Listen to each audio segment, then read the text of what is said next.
黃袍一墓。三國時代，魏國有個孝子，姓黃，名袍。佢嘅父親名叫黃儀，被晉文帝所殺，所以黃袍終身唔肯面西而坐，以示佢唔肯作晉朝嘅臣子。佢母親在世嘅時候，膽量好細，生平最怕打雷嘅聲音。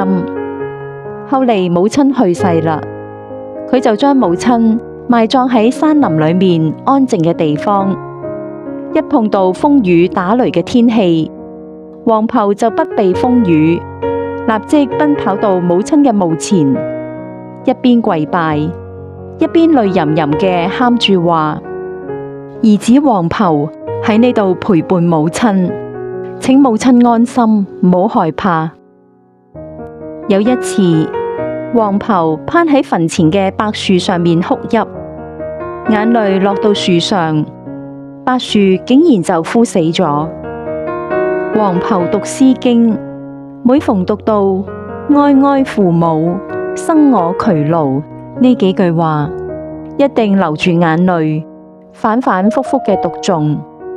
因此，佢嘅學生為咗避免老師觸景傷情，就廢去咗《鹿娥篇》唔讀啦。黃袍一墓，為母為騾，鹿娥廢讀，概念哀哀。黃袍，父儀，為晉文帝所殺，袍終身未向西坐，事不臣盡。母為騾，每聞騾，即奔墓前拜泣告曰：袍在此，母勿懼。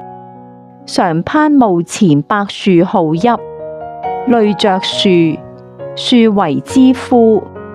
讀詩字哀哀父母，生我劬勞，必三伏流涕。門人盡廢《鹿娥篇》。